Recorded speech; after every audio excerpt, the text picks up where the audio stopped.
Hello दोस्तों, देसी TV Bharat पर आप सभी का हार्दिक स्वागत अभिनंदन करता हूं।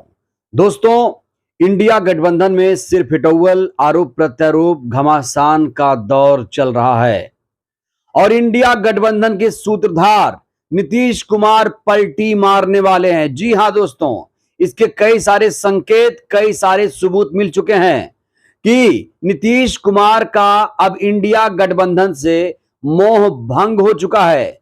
ये वही नीतीश कुमार हैं, ये वही नीतीश कुमार हैं जिन्होंने पटना में 23 जून को तमाम विपक्षी दलों को एकजुट किया था। इंडिया गठबंधन, महागठबंधन के सूत्रधार माने जाते थे। लेकिन दोस्तों, अब खबर निकल कर आ रही है जहां पर नीतीश कुमार के बारे में कहा जा रहा है कि वो बहुत जल्द बीजेपी के साथ दिखेंगे। तो इसके संकेत क्या है, इसके सिग्नल क्या हैं, इस पर आज मैं दोस्तों बात करने वाला हूं। साथ ही साथ दोस्तों, मायावती जी की वो बात भी आज सच साबित हो गई। जो बात इंडिया गठबंधन के लिए बीएसपी सुप्रीमो ने 22 जून को ही कहा था, दोस्तों वो बात सच साबित हुई। बसपा सुप्रीमो का वो बयान क्या है और नीतीश कुमार पर कितना विश्वास किया जाए, इंडिया गठबंधन 2024 तक टिकेगा या नहीं टिकेगा, इस पर दोस्तों आज हम करने वाले हैं विस्तार से चर्चा। तो दोस्तों, बिहार के मुख्यमंत्री नीतीश कुमार को इंडिया गठबंधन का सूत्रधार माना जा रहा था, सूत्रधार माना भी जा रहा है अभी भी। लेकिन दोस्तों, ऐसा लग रहा है कि नीतीश कुमार बहुत जल्द ही पलटी मार सकते हैं। दोस्तों, नीतीश कुमार पलटी मारने में बहुत माहिर हैं। ये कब पलटी मार जाए कोई नहीं जानता। कहा जा रहा है कि बिहार में नीतीश कुमार पर विश्वास करना बहुत मुश्किल है। कभी वो आरजेडी के साथ दिखते हैं, कभी वो बीजेपी के साथ नजर आते हैं गठबंधन में। दोस्तों, नीतीश कुमार की हमेशा कोशिश यही होती है कि सत्ता रहे, सिर्फ सत्ता रहनी चाहिए और भाड़ में जाए जनता। तो दोस्तों, बड़ा सवाल यह है कि नीतीश कुमार के मन में क्या है। क्या नीतीश कुमार का इंडिया गठबंधन से मोह भंग हो गया है और क्या नीतीश कुमार के लिए बीजेपी ने, एनडीए ने दरवाजा खोल दिया है? क्योंकि बिहार में एक बार फिर से सियासी उठापटक का दौर शुरू हो चुका है और कहा जा रहा है कि नीतीश कुमार एक बार फिर से पलटी मार सकते हैं। तो बड़ा सवाल यही खड़ा होता है कि आखिर नीतीश बाबू पर कैसे विश्वास किया जाए। बड़ी उम्मीद पाल रखी थी इंडिया गठबंधन ने कि हमारा सूत्रधार नैया पार कराएगा, 2024 तक साथ रहेगा, वो बीजेपी को मात दिलाएगा। लेकिन दोस्तों, ऐसा लग रहा है कि नीतीश कुमार अब ज्यादा दिन तक इंडिया गठबंधन के मेहमान नहीं रहने वाले हैं। जी हां दोस्तों, बिल्कुल सही सुन रहे हैं आप। बात कड़वी है लेकिन हकीकत है दोस्तों। दोस्तों, एक सबूत मैं आपको देना चाहूंगा। देवीलाल साहब की कल जयंती थी। भारत के दिवंगत उप प्रधानमंत्री, आईएनएलडी के नेता देवीलाल चौधरी जी की जयंती थी हरियाणा के कैथल में। तमाम विपक्षी दल वहां पहुंचे, तमाम, कोई भी नेता नहीं छोटा, सब कोई, हर कोई वहां पर हाजिर था। लेकिन नीतीश कुमार देवीलाल जी की जयंती के कार्यक्रम में शामिल नहीं हुए। वहीं दोस्तों, दूसरी तरफ दीनदयाल उपाध्याय की जयंती में शामिल हुए। भारतीय जनसंघ के नेता, बीजेपी के असली हीरो दीनदयाल उपाध्याय की जयंती में गए, लेकिन वो देवीलाल चौधरी जी की जयंती के कार्यक्रम के मौके पर हाजिर नहीं हुए। अब आप कहेंगे नहीं पहुंचे तो ये कौन सी बड़ी बात होगी। दोस्तों, सिर्फ इतना ही नहीं कि देवीलाल जी की जयंती के कार्यक्रम में नहीं पहुंचे। दोस्तों, यहां मैं बात करूंगा 9 सितंबर की। याद करिए, 9 सितंबर को G20 का डिनर बुलाया गया था। यहां पर नीतीश कुमार भी इस डिनर में शामिल हुए थे। और दोस्तों, जानते हैं G20 डिनर के दौरान प्रधानमंत्री के साथ नीतीश कुमार की केमिस्ट्री गजब की थी। हर किसी ने यह बात नोटिस की। दोस्तों, इसी मुद्दे पर जीतन राम मांझी, जो एनडीए का हिस्सा हैं, वो कह रहे हैं कि पीएम से मिलना मतलब भविष्य की राजनीति का संकेत है, कुछ बड़ा होने वाला है। 10 सितंबर का यह बयान था। दोस्तों, उसके बाद नीतीश कुमार 12 सितंबर को दिल्ली छोड़कर बिहार पटना पहुंचते हैं और वहां पर लगातार जेडीयू के नेताओं से मुलाकात करते हैं। लगातार वो दिन भर जेडीयू के नेताओं से बातचीत करते हैं, बैठकें करते हैं। और इससे भी एक संकेत गया कि आखिर क्या बदले बदले से नजर आ रहे हैं सरकार। तो दोस्तों नीतीश के एनडीए में आने के संकेत जो मिल रहे हैं, यूं ही नहीं, 16 सितंबर की तारीख याद करिए दोस्तों। अमित शाह ने बयान देते हुए कहा था, तंज कसा था आरजेडी जेडीयू के रिश्तों पर, कहा था कि आरजेडी जेडीयू का गठबंधन तेल पानी जैसा, ये कभी एक नहीं हो सकते। इसका क्या मतलब निकाला जाए? डिनर किया, उसके बाद मांझी का बयान, अमित शाह का यह बयान कि तेल पानी जैसा है, ये तो कभी आपस में मिल ही नहीं सकते। उसके बाद दोस्तों 16 सितंबर की एक घटना, जब इंडिया गठबंधन ने देश के 14 नफरती विषैले एंकरों को बायकॉट किया, तो नीतीश कुमार ने एंकरों के, पत्रकारों के बायकॉट का विरोध भी किया।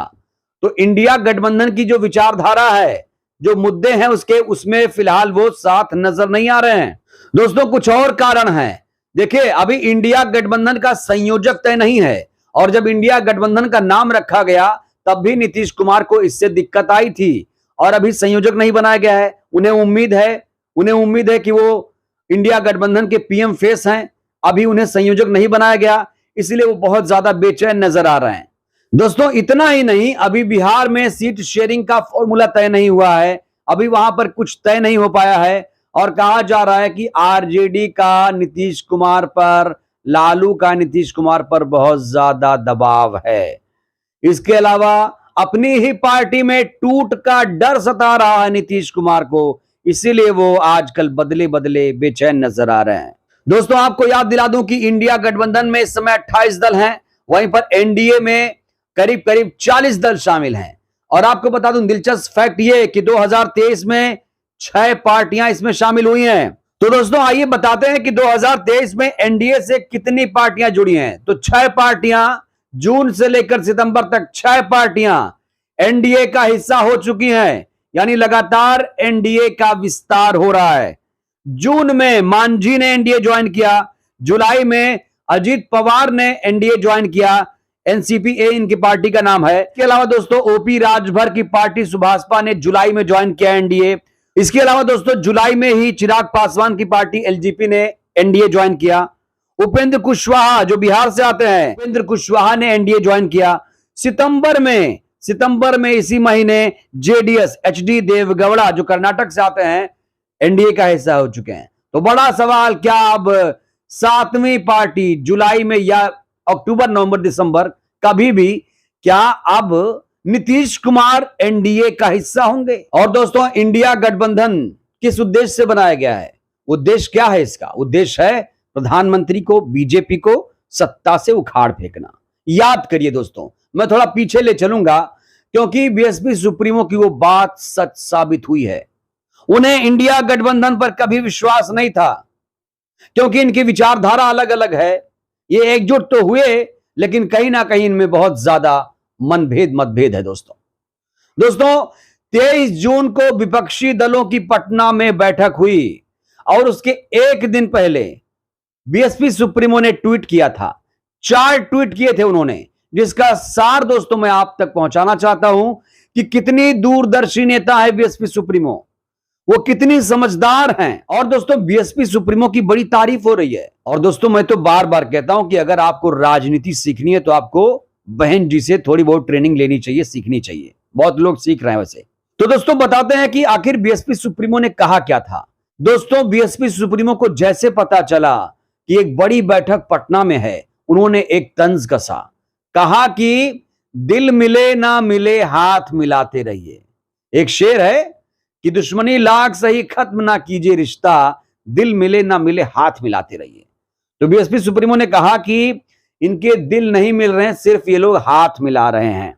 साथ ही साथ दोस्तों उन्होंने नसीहत दी थी विपक्षी दलों को कि अपने गिरेबा में झांक कर देखिए, पहले आप लोग अपनी नीयत साफ कर लीजिए। ये यूं ही बाटी चोखा लिट्टी चोखा खाने के लिए जो आप लोग जा रहे हैं, इससे काम नहीं चलने वाला है। कोई ठोस रणनीति है कि नहीं, कोई प्राथमिकता तय की है कि नहीं। दोस्तों इस गठबंधन को लेकर बीएसपी सुप्रीमो ने एक बात और कही थी, कहा था कि मुंह में राम बगल में छुरी।